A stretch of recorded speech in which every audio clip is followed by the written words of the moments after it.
Excellencies, distinguished delegates, partners, and friends.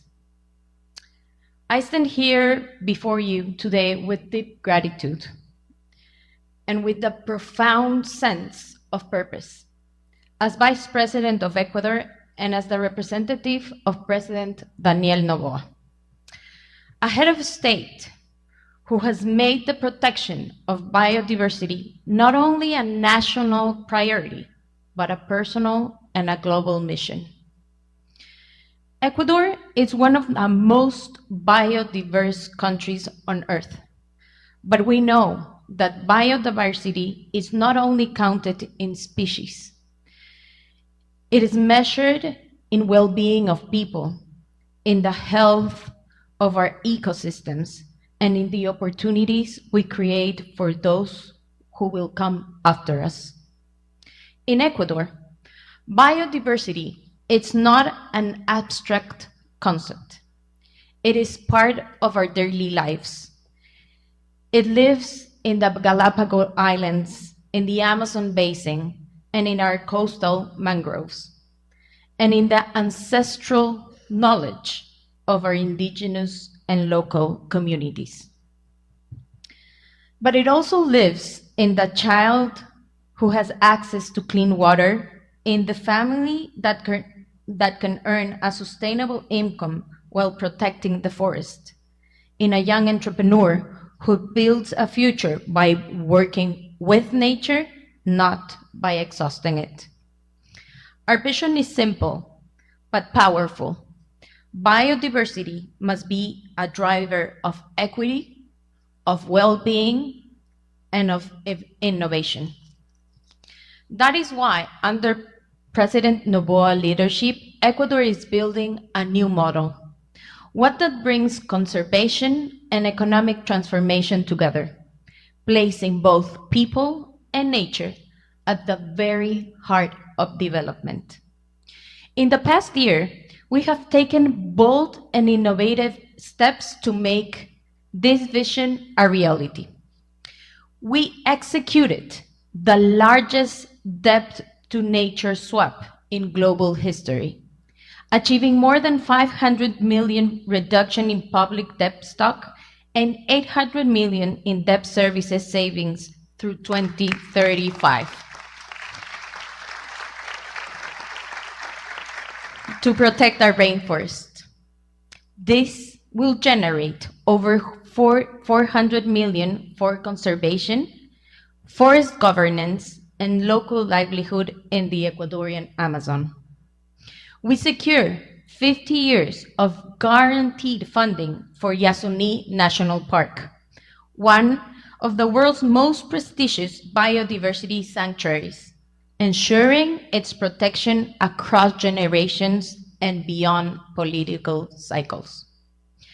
We are applying blockchain technology, remote sensing, and the transparent tracking system to channel private investment toward measurable environmental outcomes.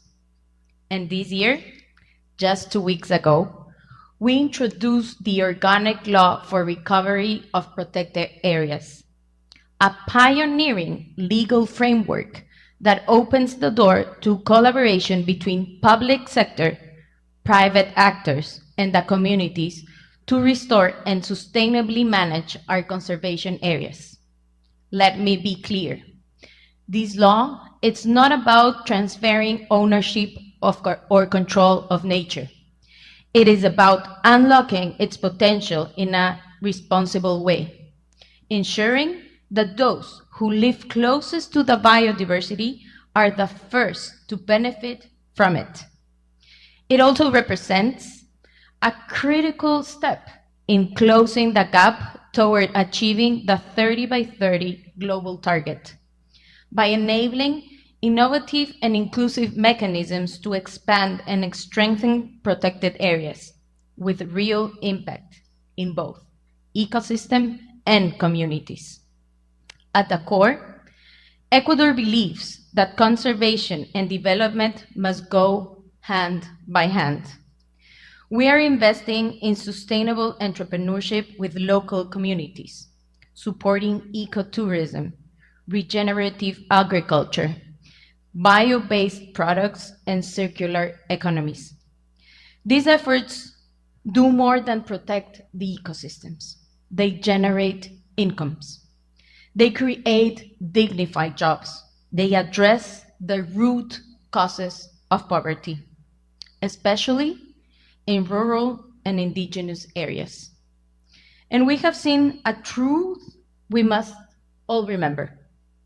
Where there is opportunity, there is less pressure to deforest. Where there is dignity, there is less risk of forced migration. Where there is hope, there is a stronger future for the next generations. But we don't stop there. We are connecting biodiversity with critical social outcomes. When we protect watersheds, we improve access to clean water, especially for children.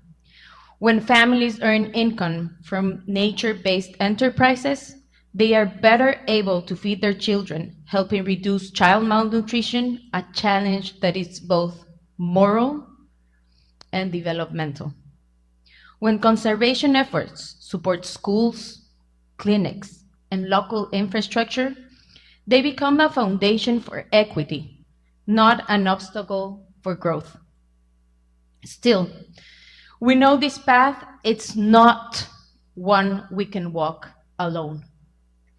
Ecuador calls on global community and especially the financial, technological, and political leaders gathered here to recognize a fundamental truth. Biodiversity is not just a global responsibility. It is a global opportunity. Let us expand, innovate mechanisms with debt for nature swaps. Let us promote inclusive legal framework like our protected areas law. Let us build platforms for climate and biodiversity finance that reach local actors directly, transparently, and with trust. In Ecuador, the state, civil society, and the private sector are coming together, not only to protect life, but to build a future where people and ecosystems thrive side by side. On behalf of President Noboa and the people of Ecuador, I reaffirm our commitment to leading and learning as part of a new generation of nations. Nations that value nature, nations that invest in people, nations that understand that biodiversity is not a burden to carry, but a potential to build on and to share. Let us turn promises into policies. Let us turn policies into partnerships. And let us ensure that the forest we defend today becomes the foundation of justice, prosperity, and peace for tomorrow. Thank you.